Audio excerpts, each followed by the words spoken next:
খুব স্বাভাবিকভাবে one day series ভালো করার পর টি-20 সিরিজের প্রথম ম্যাচটা যখন বাংলাদেশের ব্যাটাররা খারাপ করলো, সমালোচনা সেটা কিন্তু হচ্ছে, আর হবেই বা না কেন। কারো আন্তর্জাতিক ক্যারিয়ার ৩-৪ বছরের, কারো আবার ৭-৮ বছরের, এমনকি ১০ বছরের বেশি সময় ধরে আন্তর্জাতিক ক্রিকেট খেলার পরও গেম সেন্স কিছুতেই রপ্ত করতে পারে না বাংলাদেশের ব্যাটাররা।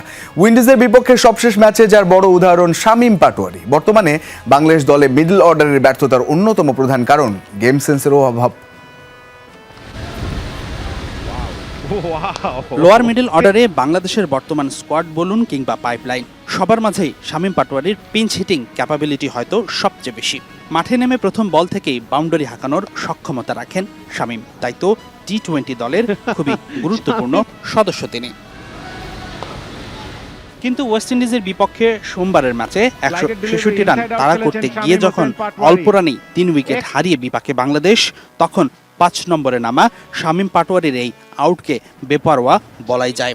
কেবল এই ম্যাচ নয়, এর আগেও একাধিকবার এমন পরিস্থিতিতে দায়িত্বজ্ঞানহীন ব্যাটিং করে উইকেট বিলিয়ে দিয়ে এসেছেন শামীম। তাই হয়তো ম্যাচ শেষে লিটন দাসও আটকাতে পারেননি হতাশা। I was very upset regarding Shamim batting, the way he batted. He had to think about little bit because of every time you can't come and enjoy the batting all the time. You have to take responsibility, and he had to.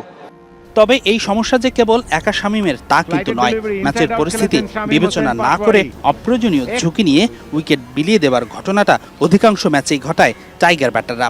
গত ম্যাচেই সোহানের bolt কিংবা set হওয়া হৃদয়কে যতটা না বোলাররা পরাস্ত করেছেন, তার চেয়ে বেশি ভুল শট সিলেকশনে আউট হয়েছেন তারা। তাই তো ম্যাচ পরিস্থিতি বোঝার বিষয় আছে সবারই। জাতীয় দলে আসার পর থেকেই হয়তো সবচেয়ে বাজে ফর্মে আছেন জাকের আলী অনেক, কিন্তু বাস্তবতা হলো ফর্মে ফেরাটা জাকেরের জন্য যতটা জরুরি, তার চেয়েও হয়তো বেশি প্রয়োজন বাংলাদেশ দলের জন্য। কারণ টপ অর্ডার ব্যর্থ হলে তাওহিদ হৃদয়ের পর ইনিংস বিল্ড করার মতো ব্যাটার আর নেই বললে ভুল হবে না।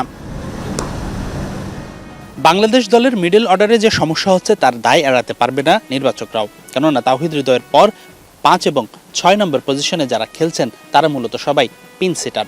এ জায়গায় স্পেশালিস্ট মিডল অর্ডার ব্যাটার কিন্তু নেই, যার ফলে অধিকাংশ সময়ে বাংলাদেশের টপ অর্ডার ব্যর্থ হলে ইনিংস বিল্ড করতে পারছেন না এই পজিশনের খেলোয়াড়রা।